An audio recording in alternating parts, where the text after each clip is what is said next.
abre tus brazos para conquistar las promesas que Jesús nos da. Solo espera y tú verás el milagro que Cristo hará. Un lugar para celebrar la victoria que su sangre nos da. Solo confía y créele que en familia lo encontrará. Hay un lugar para todos, de familia de Dios.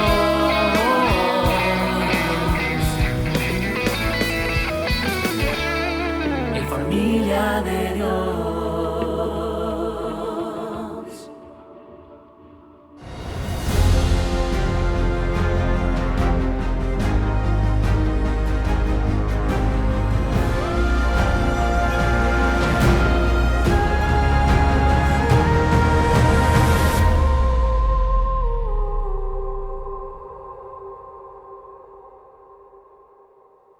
Bienvenidos a la segunda parte de la segunda temporada de la serie Efesios. En nuestro estudio anterior vimos una introducción a la carta del apóstol Pablo a los Efesios y obtuvimos una vista panorámica de la misma. En esta ocasión estudiaremos la salutación o saludo de la carta. Este es precisamente el título de este mensaje: Saludo de la carta a los Efesios. Dicho saludo se encuentra en los dos primeros versículos de la carta, en los que profundizaremos expositivamente. Leamos el texto sagrado en el nombre del Padre, del Hijo y del Espíritu Santo. Pablo, apóstol de Cristo Jesús por la voluntad de Dios, a los fieles creyentes en Cristo Jesús que están en Éfeso, que Dios nuestro Padre y el Señor Jesucristo les concedan gracia y paz. Con fines explicativos quiero dividir estos dos versículos en tres partes o secciones. Este es el punto número 1, la identidad de Pablo. Volvamos a leer la primera mitad del versículo 1. Pablo, apóstol de Cristo Jesús por la voluntad de Dios. El autor de la carta se identifica aquí como Pablo, usando su nombre para el mundo helenístico romano, en lugar de su nombre judío, Saulo, que se deriva del nombre hebreo Saúl. Además de esto, Pablo se identifica también como apóstol de Cristo Jesús por la voluntad de Dios. La palabra griega apóstolos se castellanizó como apóstol, y esta significa mensajero o uno que es enviado. Incluso una variante latina del término griego apóstol es misionero, alguien que es enviado con un mensaje para realizar una misión. En latín, missus es enviado. Es muy llamativo que dos palabras que tienen el mismo significado, apóstol desde el griego y misionero desde el latín, hayan desembocado en nuestros días en connotaciones y sentidos muy diferentes. Hagamos el siguiente ejercicio para comprobar esto. ¿Qué viene a tu mente cuando piensas en un neoapóstol de nuestros días? Les veo cara de preocupados. Ahora bien, ¿qué viene a tu mente cuando piensas en un misionero en la actualidad? Ya los veo aliviados, ¿verdad? Están más tranquilos ahora. ¿Por qué te vienen dos conceptos tan distintos? No tenemos que ir tan lejos para deducir que cuando pensaste en un neoapóstol, viste pasar en tu mente un avión privado, una mansión, soberbia, materialismo, codicia. Y seguramente cuando pensaste en un misionero, viste pasar por tu mente a una persona en una selva tratando de alcanzar a los nativos, arriesgando su vida, pasando penas y peligros. ¿Cómo es que entonces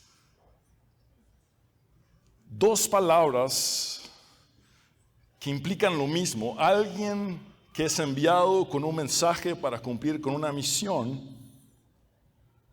en el presente tienen sentidos tan opuestos. Por eso es necesario distinguir a la luz de la Biblia un concepto más amplio y uno más restringido de apostolado. En el concepto más amplio, todo creyente tiene un apostolado, ya que todos los cristianos, sin excepción alguna, hemos sido enviados por Jesús. De la misma manera, todos de alguna manera somos misioneros, tenemos una gran comisión, se nos ha encomendado una misión. En el desenlace del Evangelio de Mateo, nuestro Señor Jesús dice, por tanto, vayan. Esta palabra es imperativa. Vayan implica que Él nos está enviando. Y hagan discípulos de todas las naciones, bautizándolos en el nombre del Padre y del Hijo y del Espíritu Santo, enseñándoles a obedecer todo lo que les he mandado a ustedes. Y les aseguro que estaré con ustedes siempre hasta el fin del mundo. Entonces, en un sentido muy amplio, todos somos apóstoles o misioneros, es decir, todos somos enviados por Jesús con un mensaje y una misión específica. Ahora bien, el concepto más restringido de apostolado incluye únicamente a los 12 y Pablo. Tenemos que entender esto de una vez y por todas. Nadie, absolutamente nadie en nuestros días es un apóstol como lo fueron los 12 y Pablo. El llamado de Dios para estos fue de fundamento.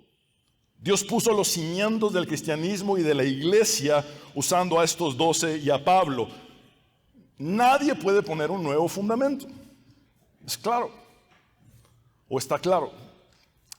Si alguien alguna vez se presenta contigo con el pecho inflado, diciéndote, yo soy apóstol, llámeme apóstol, y de paso, dígame papá o papi, usted escoge.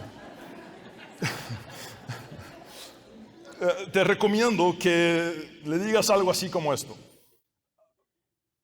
Sí, todos somos misioneros, mensajeros o enviados, apóstoles, porque Jesucristo dijo, por tanto, vayan. Seguramente con el ego herido, este apóstol, entre comillas, te dirá, no, momento, no seas igualado, incircunciso.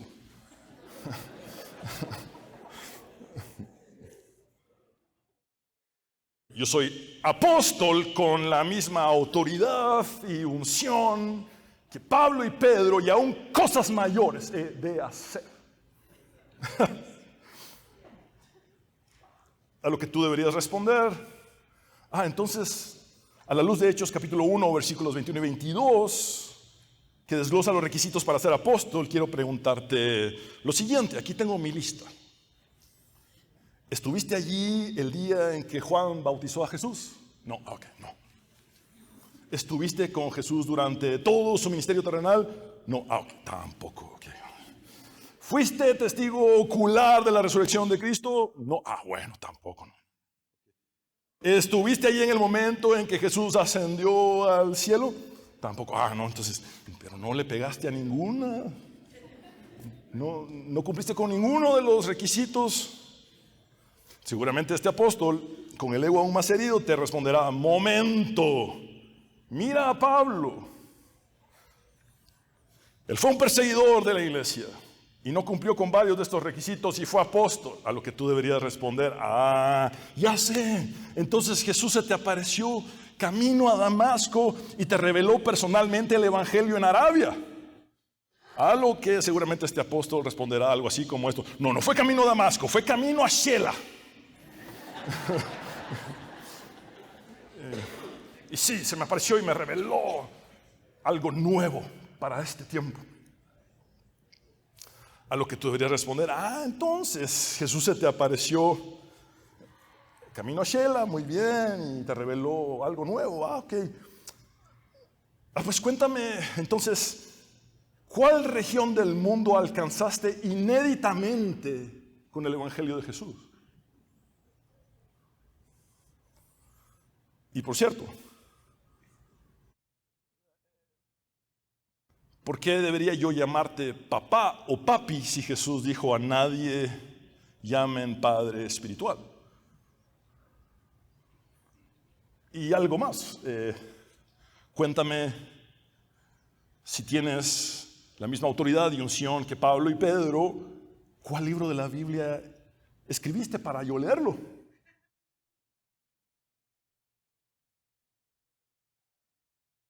Por cierto, hay un hombre desquiciado que dice que él puede escribir ahora un libro y agregarlo al canon de la Biblia, porque él tiene esa autoridad, es apóstol. Entonces, cuando hagas esas preguntas, vas a poner entonces un jaque mate a las jugarretas ridículas de nuestros días. Amados hermanos, la superioridad no es signo del cristianismo. La superioridad no es signo del cristianismo. El teólogo Charles Cranfield observa pertinentemente que la palabra apóstol es esencialmente una palabra sumamente humilde, porque no dirige la atención al apóstol, sino a aquel de quien es apóstol. No dirige la atención al enviado, sino a aquel que lo envía. Aclarar esto es importante, ya que el término apóstol se ha tergiversado y manipulado en nuestros días como nunca antes en la historia del cristianismo. Esto ha sucedido en buena medida por el surgimiento en el siglo XX del movimiento no bíblico denominado por Peter Wagner como la nueva reforma apostólica. Es decir, pasamos muy tranquilos 19 siglos sabiendo que los apóstoles eran los 12 más Pablo, pero en el siglo XX a varios se les ocurrió decir, nosotros también somos apóstoles y vamos a establecer este movimiento, la nueva reforma apostólica. Por cierto, que no tiene nada de bíblico dicho movimiento. Amados hermanos, apóstol es una de las palabras más humildes de la Biblia, ya que esta en esencia implica total autonegación. Jesucristo dijo, si alguno quiere venir en pos de mí, proclame su ego, póngase un título o autonómbrese.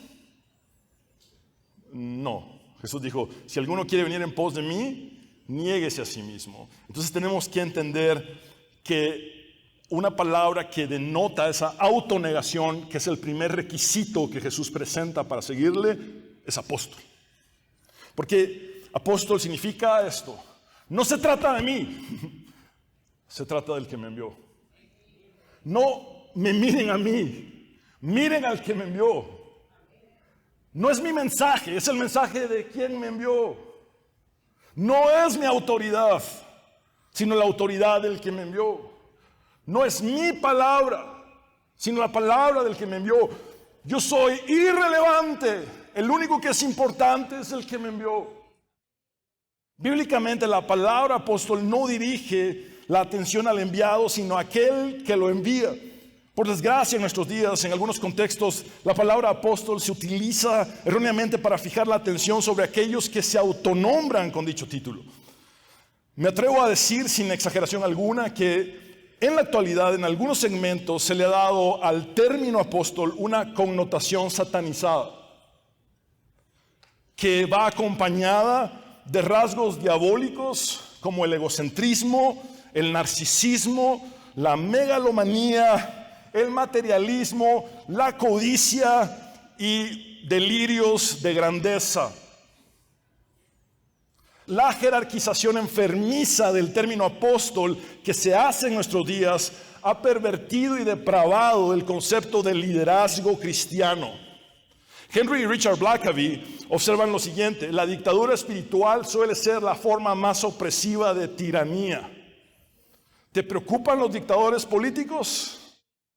Claro, deben preocuparnos los dictadores políticos, pero más nos deben preocupar los dictadores espirituales. Los autores David Johnson y Jeff Van Vonderen, en su libro The Subtle Power of Spiritual Abuse, el poder sutil del abuso espiritual, escriben: la primera característica de un sistema religioso abusivo es lo que llamamos postura de poder. La postura de poder simplemente significa que los líderes pasan mucho tiempo concentrados en su propia autoridad y también recordándosela a los demás. Esto es necesario porque su autoridad espiritual no es real. Quiero volver a leer la frase que subrayé para ustedes, la cual quiero resaltar. Esto es necesario porque su autoridad espiritual no es real. Mientras más un líder religioso hable de sí mismo, recalcando y resaltando su autoridad, más falso es. Los verdaderos apóstoles de Jesús, los 12 y Pablo, no hacían énfasis en ellos mismos, sino solamente en Cristo. Amados hermanos, la autoridad espiritual falsificada de un egomaníaco desemboca en personas que son atrapadas, controladas y explotadas en algo que creen es una iglesia, pero que más bien es una secta. Los rasgos de caudillismo de un solo líder que recibe una revelación privada y exclusiva son sectarios.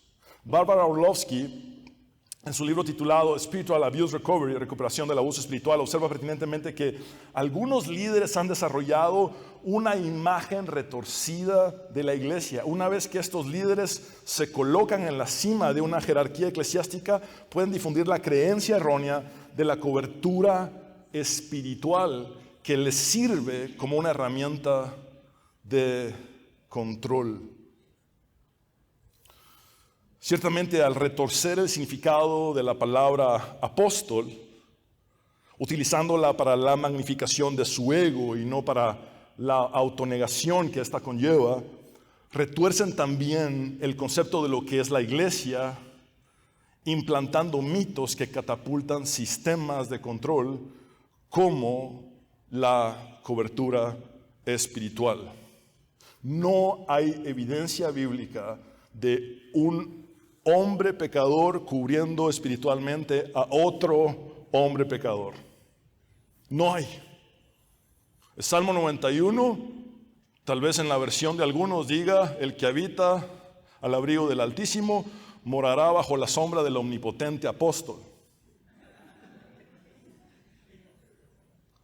Pero la Biblia que nosotros conocemos dice: el que habita al abrigo del Altísimo morará bajo la sombra del omnipotente Dios. Stephen Lambert, en su libro titulado Uncovering the Myth of Spiritual Covering, descubriendo el mito de la cobertura espiritual, escribe: esos autócratas eclesiásticos dominantes adoctrinan a los seguidores con enseñanzas engañosas y psicológicamente esclavizantes, basadas en una tergiversación sutil y una total perversión de las Escrituras.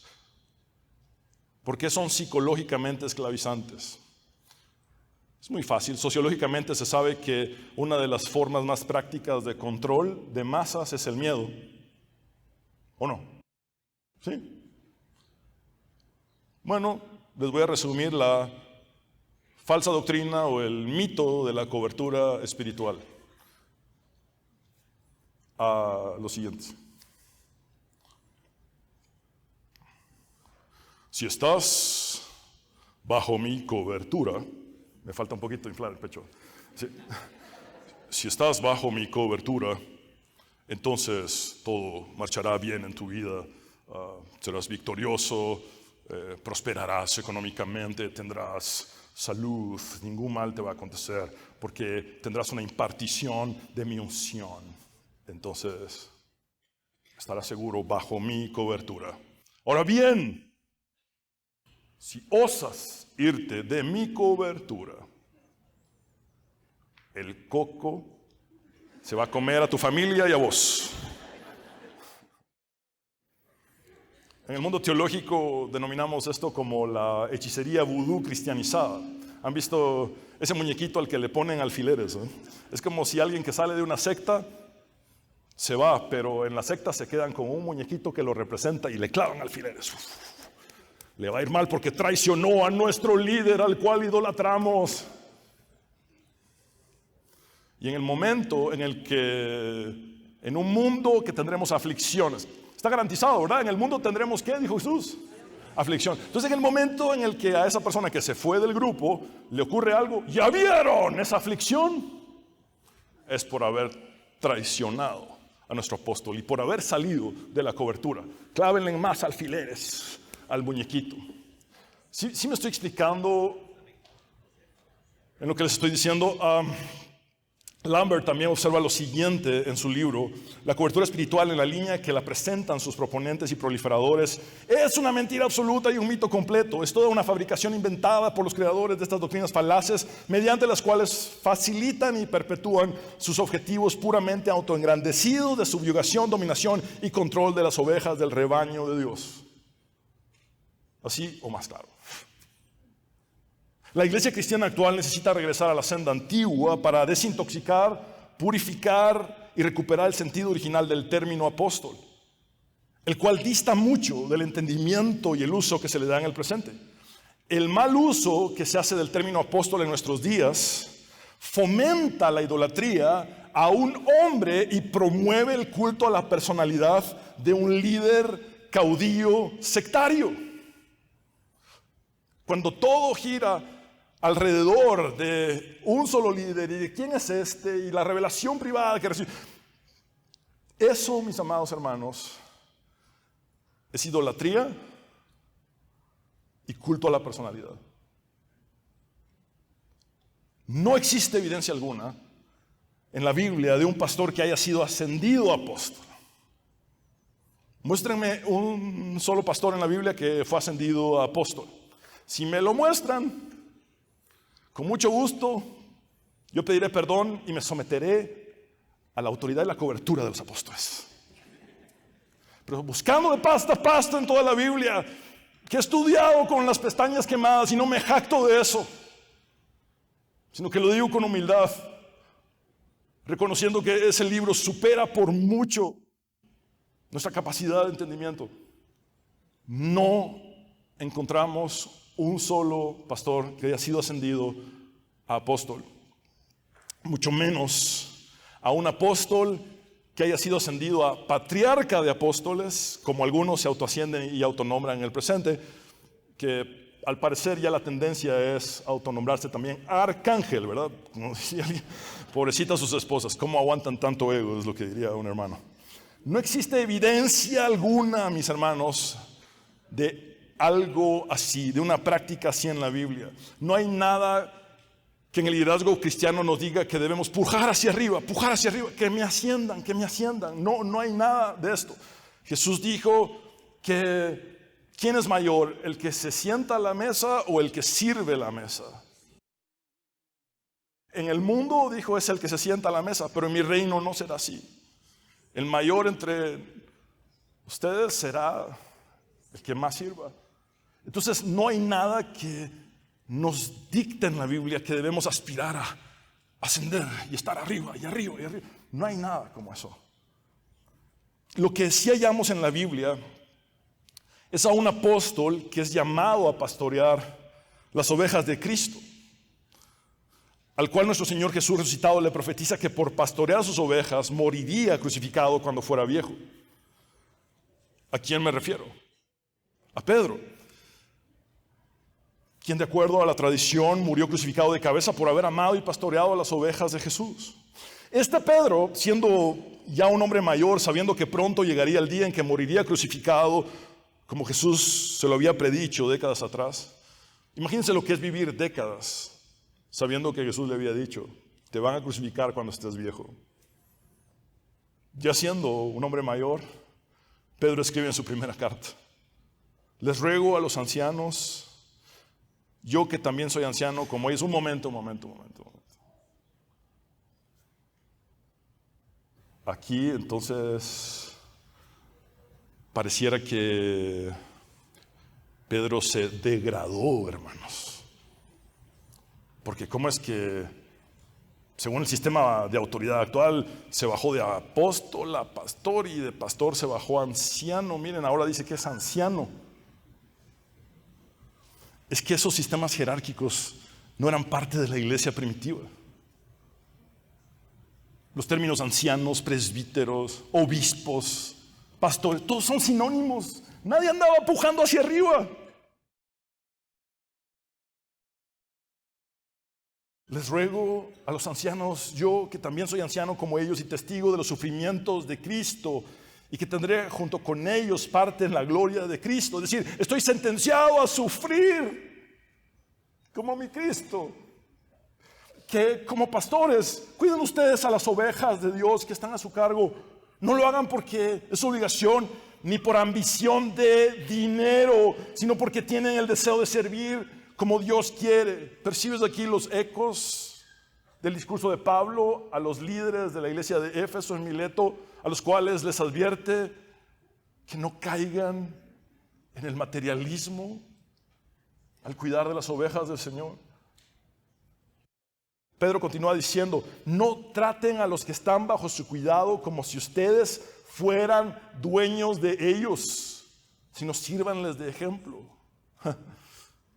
Me temo que muchas personas, muchos cristianos en la actualidad están siendo tratados como si fueran posesión o pertenencia de líderes religiosos cuando no lo son. El único que murió en la cruz para darnos salvación y perdón de pecados, limpieza nuestra maldad y resucitó al tercer día para darnos vida eterna, se llama Jesús. Es el único dueño. Pablo dijo a los ancianos de Éfeso que la iglesia había costado la sangre de Dios.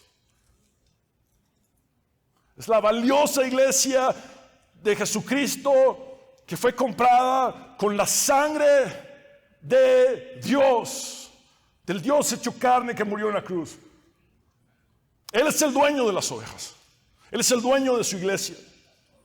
El liderazgo cristiano se resume a siervos que lideran y líderes que sirven. Volvamos a la salutación de la carta de Pablo a los Efesios. Leamos nuevamente la primera parte del versículo 1. Pablo, apóstol de Cristo Jesús por la voluntad de Dios. Ken Hodges comenta acertadamente que las palabras iniciales de Pablo en la carta a los Efesios celebran un ser que ha sido liberado de la aplastante esclavitud del ego.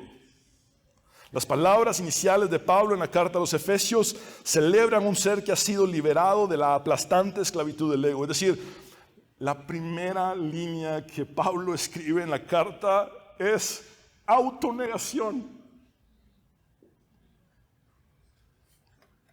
En el saludo de la carta, Pablo expresa que él es apóstol de Cristo Jesús. Es decir, no se trata de mí, se trata del que me envió. Pero además dice que es apóstol de Cristo Jesús por la voluntad de Dios. Pablo está convencido de que ha sido llamado al ministerio por la voluntad de Dios. Pablo no se designó a sí mismo para esta posición, ni se autonombró. Fue Dios quien contra toda expectativa humana y personal lo eligió.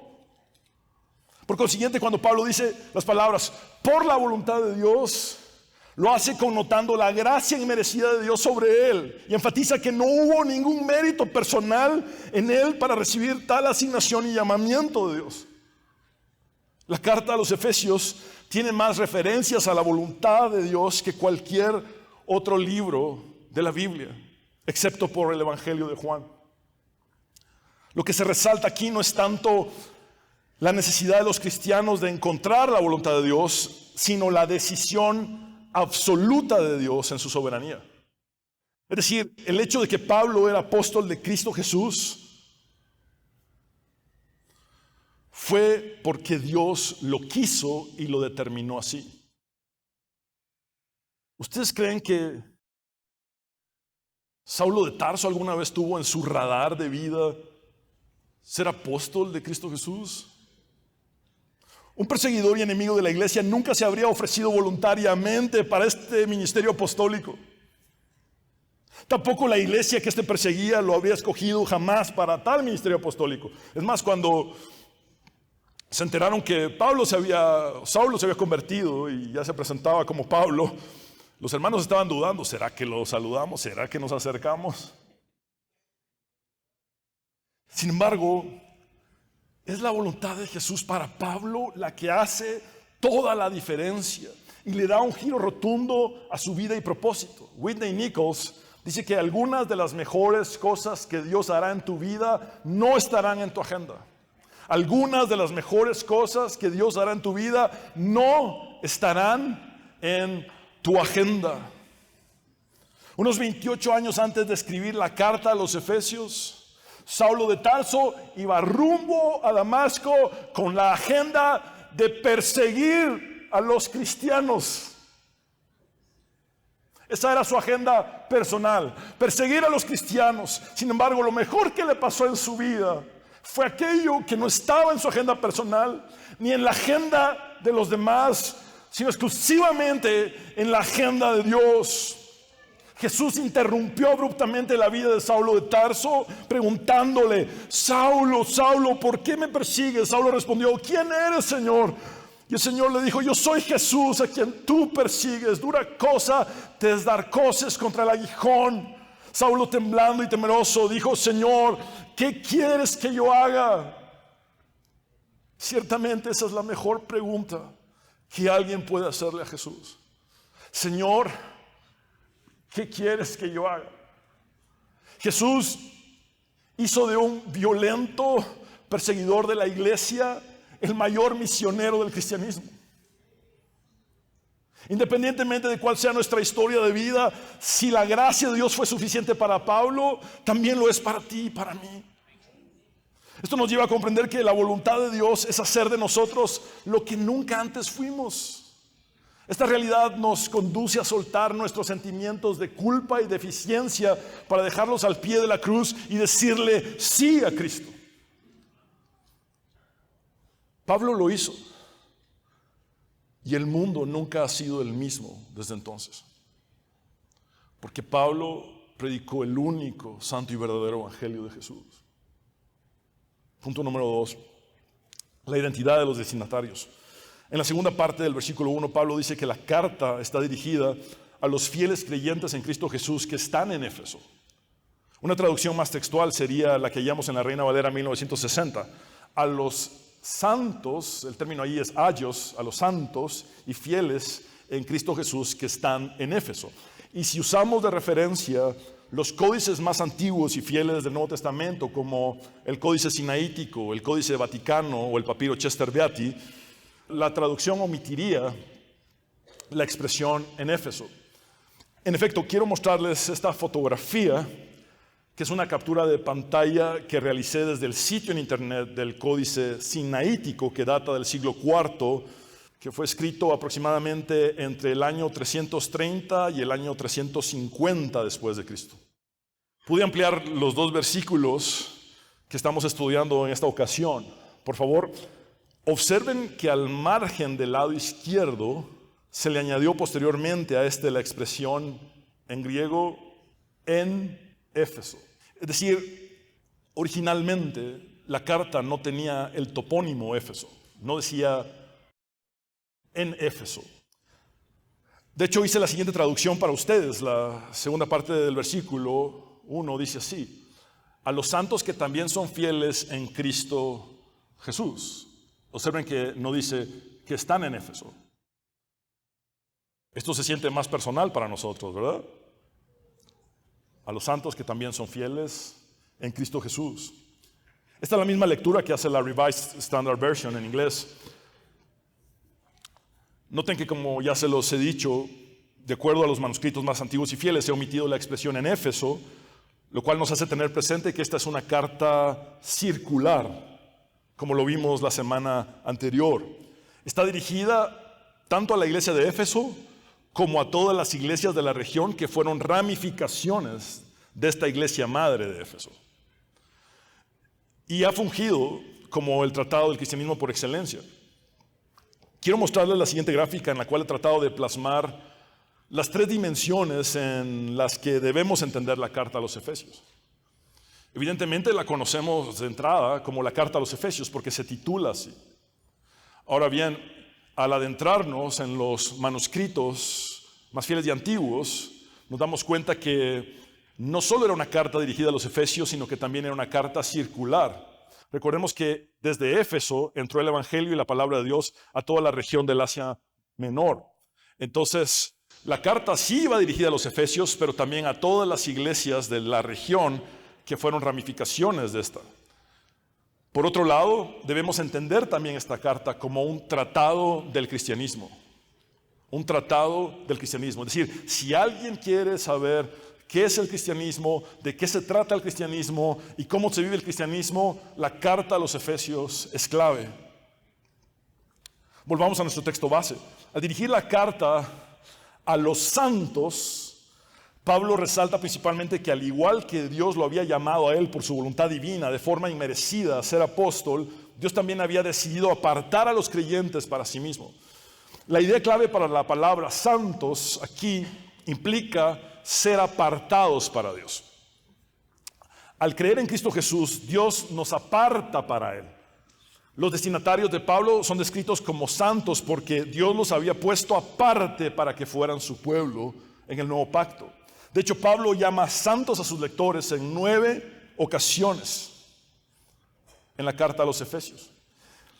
Este concepto proviene desde el Antiguo Testamento, donde hallamos la designación de los israelitas como el pueblo santo de Dios.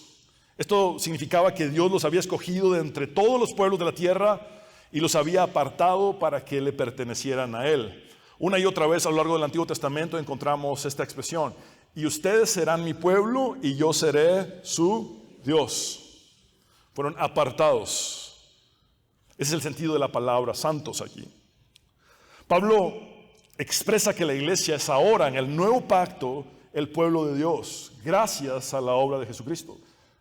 Pedro dice esto, que somos linaje escogido, real sacerdocio, nación santa, pueblo adquirido por Dios, para que anunciemos sus virtudes, porque Él nos sacó de tinieblas a su luz admirable. Entonces, la iglesia de Jesucristo es en el nuevo pacto el pueblo de Dios. Somos nosotros, su iglesia, quienes como posesión especial de Dios hemos sido apartados y estamos llamados a ejemplificar la santidad y el carácter de Dios ante un mundo caído y perdido.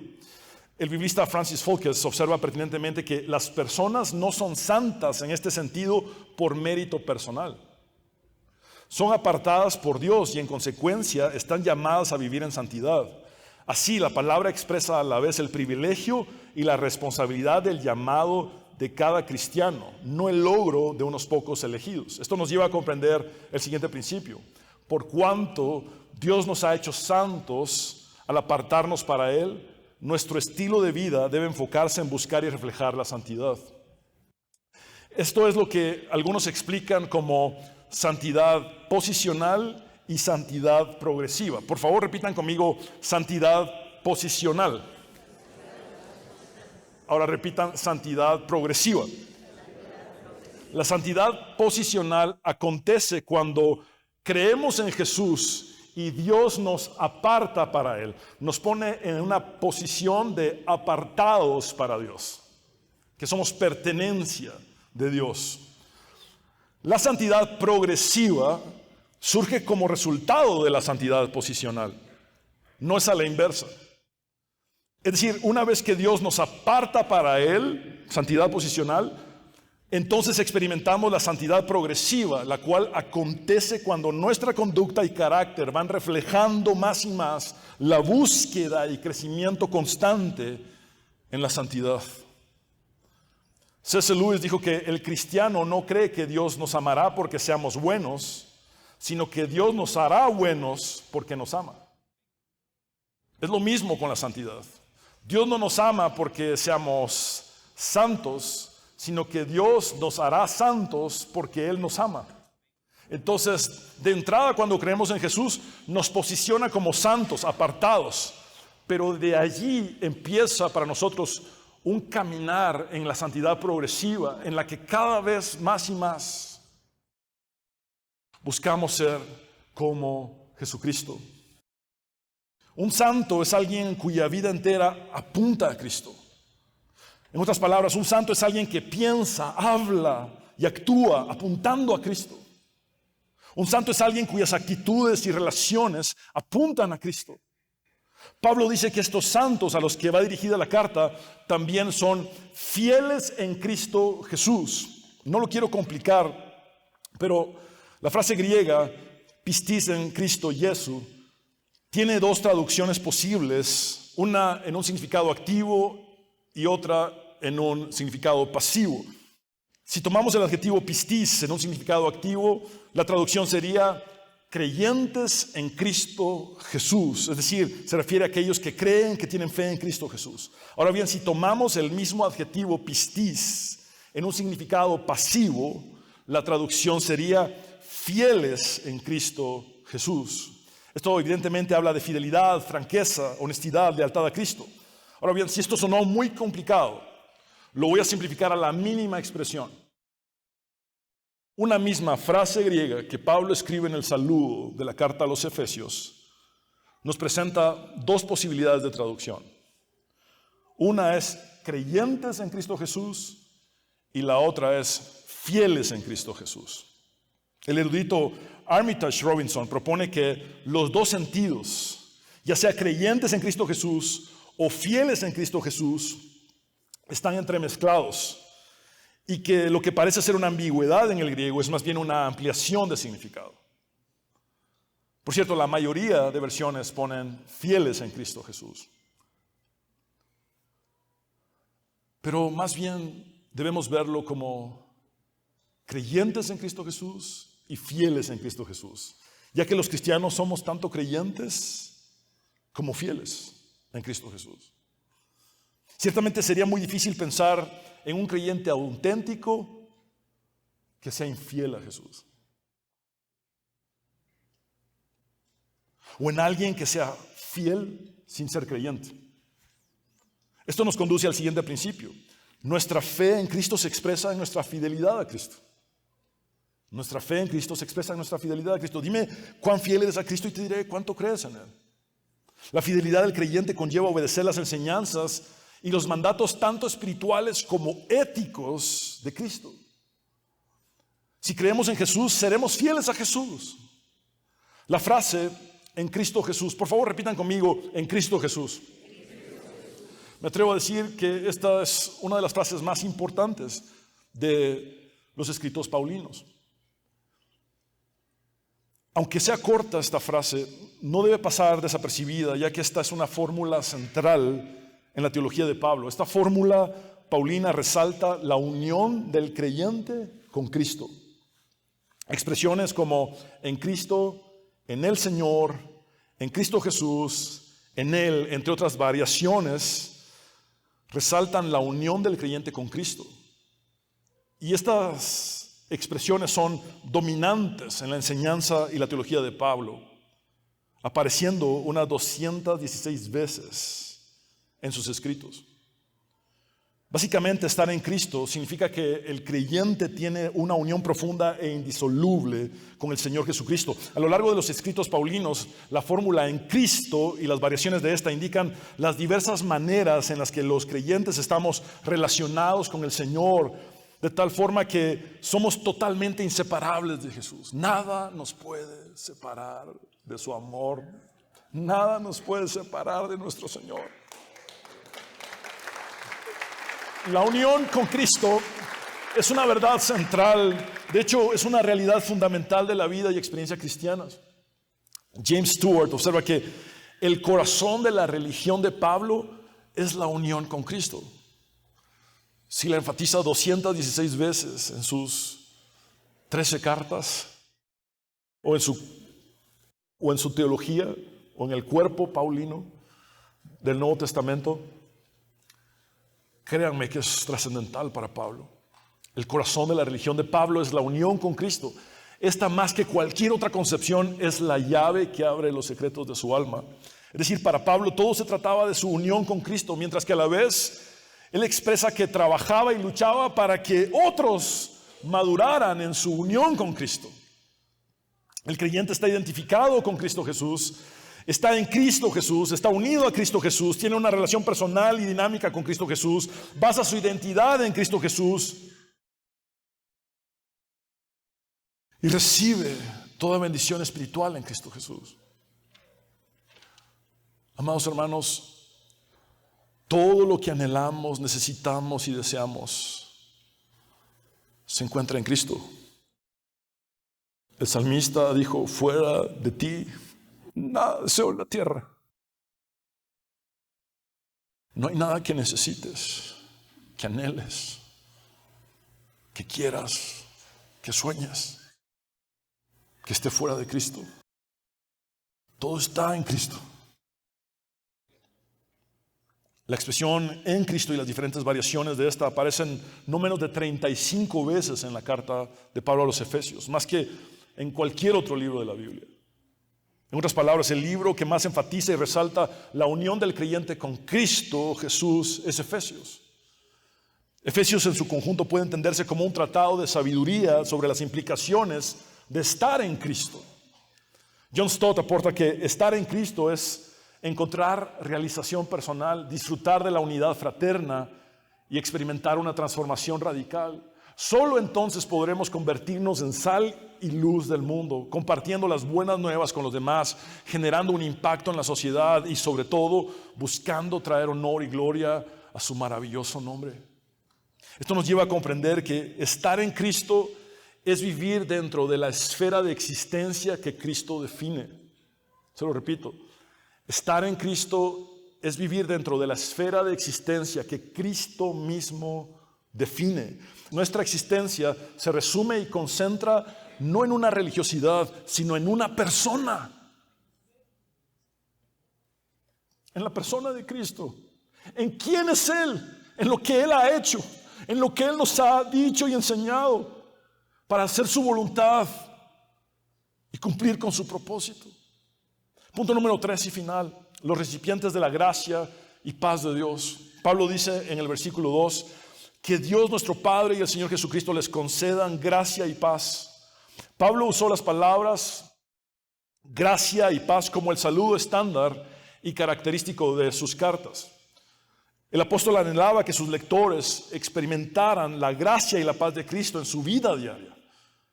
En estas dos palabras, Pablo combinó intencionalmente expresiones de costumbres judías y gentiles, es decir, judías y no judías.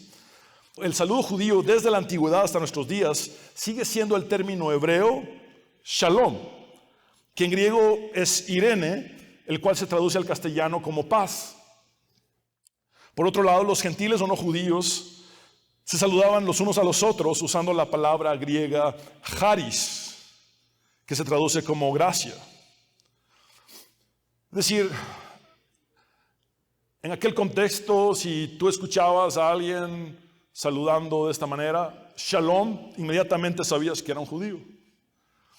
Si escuchabas a alguien saludando, diciendo esta palabra, charis, inmediatamente sabías que no era judío o que era un gentil. Observen con atención que desde su saludo Pablo está enfatizando la unidad de todos los creyentes, tanto judíos como gentiles, al combinar los saludos que eran comunes para ambos grupos. Si en su saludo Pablo hubiera escrito solamente paz, los judíos se podrían haber identificado, pero los gentiles se habrían sentido excluidos. Si Pablo hubiera escrito solamente charis o gracia, los gentiles o los no judíos se hubieran sentido incluidos, pero los judíos se hubieran sentido excluidos. Pero al combinar las dos palabras, gracia y paz, incluye a ambos grupos dentro del mismo cuerpo de Cristo, sin distinción alguna, porque somos uno en Cristo.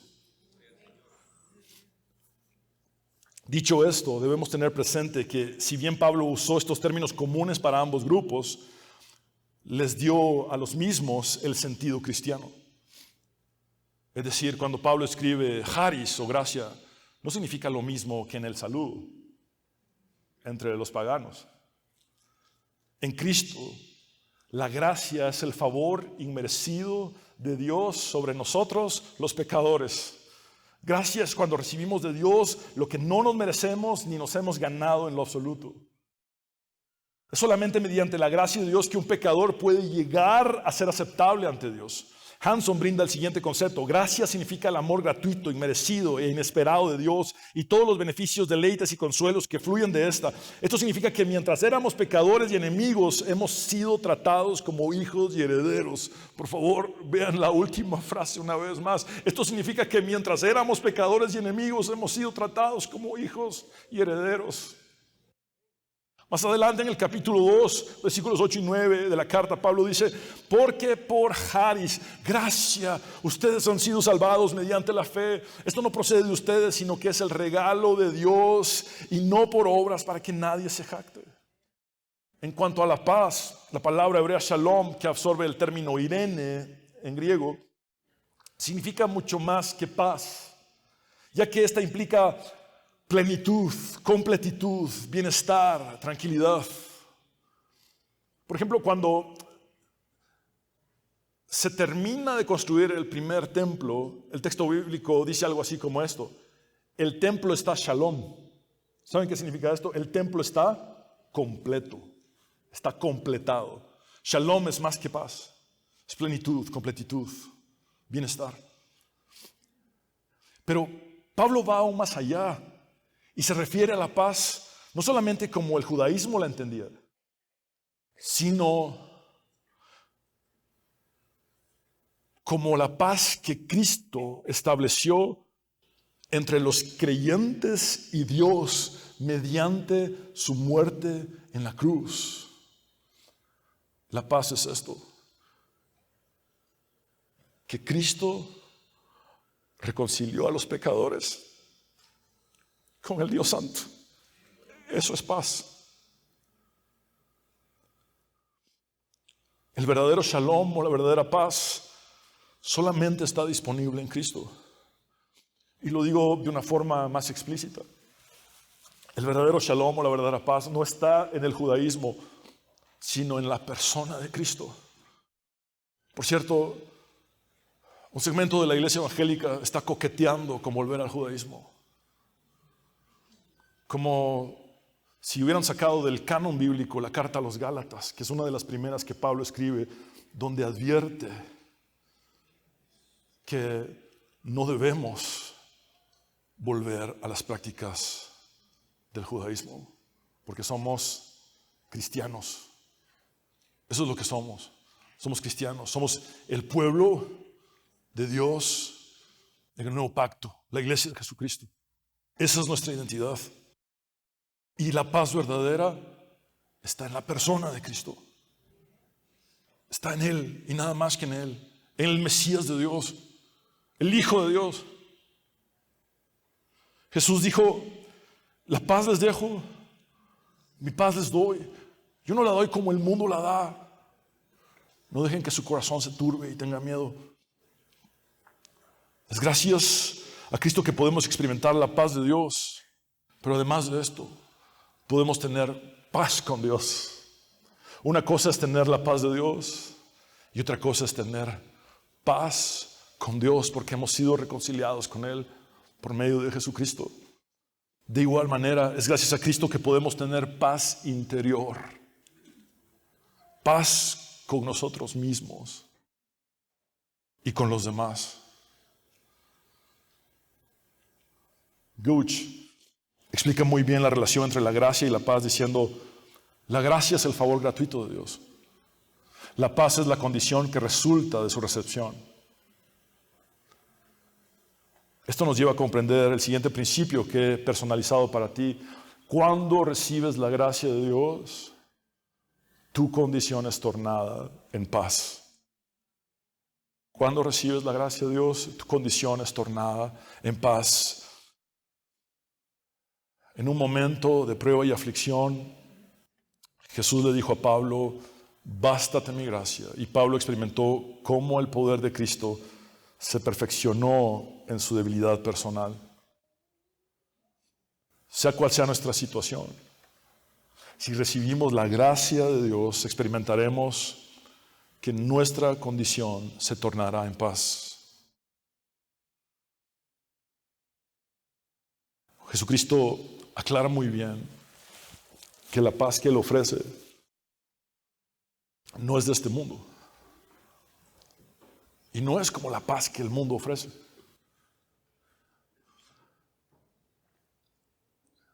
Esta paz tiene como su fuente a Jesucristo.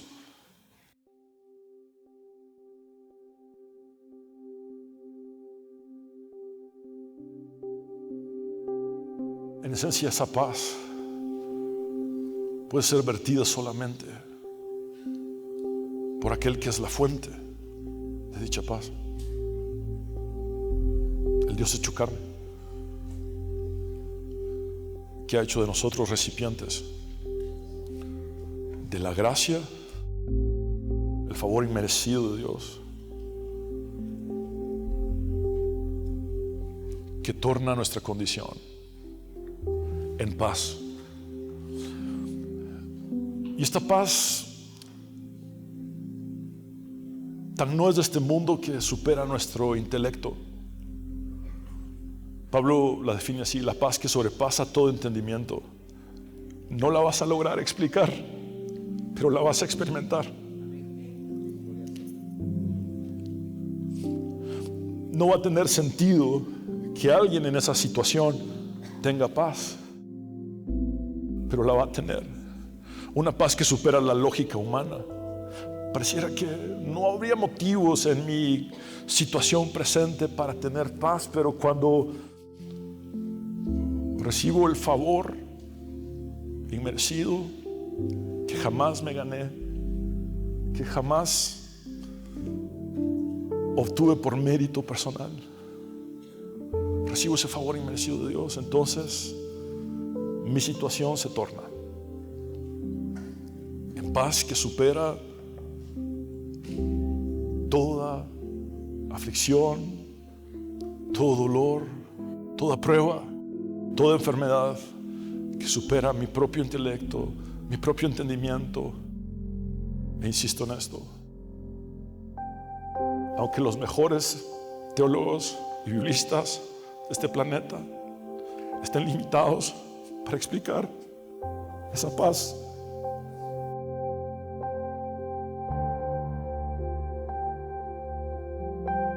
cualquiera puede experimentarla.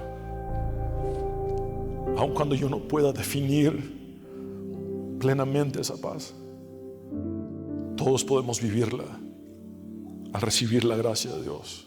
Somos los recipientes de gracia y paz. Amado Dios, venimos delante de ti reconociendo que solo tú eres Dios y no hay otro. Señor, cuánto te necesitamos y anhelamos. Solo tú tienes palabras de vida eterna. Yo no las tengo. Nadie más las tiene. Pedro te dijo: ¿a quién iremos si solo tú tienes palabras de vida eterna? Señor, todo lo que nos importa es tu palabra. Gracias por inspirar con tu Espíritu Santo a Pablo, y gracias por hablarnos tanto en un saludo de 2 versículos. Gracias por enseñarnos tantas cosas. Gracias por hacernos ver, Señor, cómo el punto de partida es la autonegación, cómo muchas personas, por tergiversaciones de términos que han tomado de la Biblia y que han puesto como títulos y catapultado como sistemas de control y subyugación, han caído en abuso espiritual y manipulación, explotación. Señor, gracias por abrir nuestros ojos, porque tú dijiste: conoceréis la verdad y la verdad os hará libres. Señor, restaura a todos aquellos que han sufrido abuso o manipulación espiritual y tráelos a ti, Señor, al verdadero cristianismo, a tu persona, Señor. Señor, gracias porque lo mejor que tú has de hacer en nuestras vidas no es aquello que está en nuestra agenda ni en la agenda de los demás para nosotros. Es tu agenda. Es tu agenda la que nos importa, Jesús.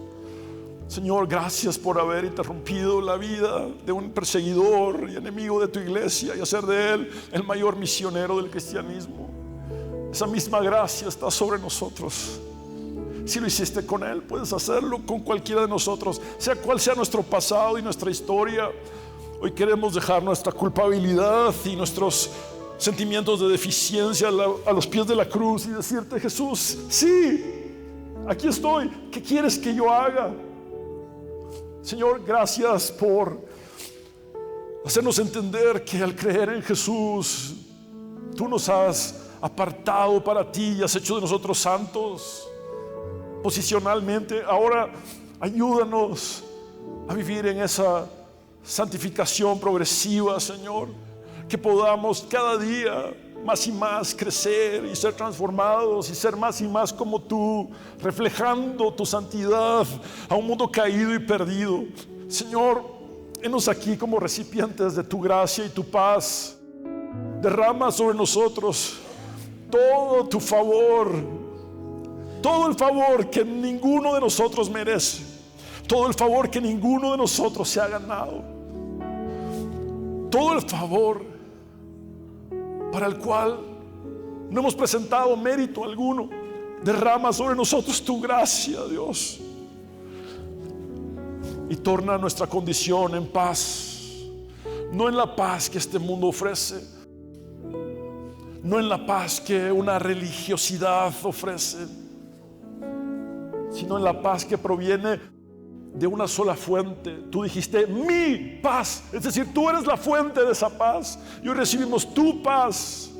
Es más, cuando lo dijiste, Señor, era el desenlace de tu ministerio y estabas dejando tu paz como un patrimonio para los cristianos. Tu paz es nuestro patrimonio, Señor. Como creyentes has dejado algo que no es de este mundo disponible para nosotros, tu paz. Queremos vivir en tu paz, más allá de las circunstancias, las pruebas, dificultades, enfermedades, luchas y aflicciones. Anhelamos tu paz, Señor, la paz que sobrepasa todo entendimiento, una paz inexplicable para los seres humanos, pero totalmente experimentable para los seres humanos. Por eso hoy experimentamos lo que no podemos explicar, porque nos trasciende, nos abruma, es mayor que nosotros. Hoy queremos tu paz en nuestros corazones. Gracia y paz, gracia y paz. Quiero hablar contigo, hombre y mujer, que necesitas entregar tu vida a Jesús. Haz esta oración de fe conmigo y habla con Dios como nunca antes lo has hecho. Dile, confesando con tus labios y creyendo con tu corazón: Señor Jesús, sálvame. Reconozco que soy pecador, pero también sé que tú moriste en la cruz para perdonar mis pecados y limpiarme de mi maldad. Creo en tu resurrección al tercer día y que has vencido a la muerte. Recibo el regalo de la vida eterna. Señor Jesús, me entrego a ti tal cual soy, tal cual estoy. Transfórmame, cámbiame. No quiero servir más al pecado, quiero servirte a ti, Dios. Quiero servir a mi prójimo. Señor, ayúdame. Sé mi Señor y Salvador eternamente. Es en tu nombre, Jesús, el único nombre bajo el cielo dado a los hombres en el cual podemos ser salvos, que hemos orado. Amén y amén. Abre tus brazos para conquistar las promesas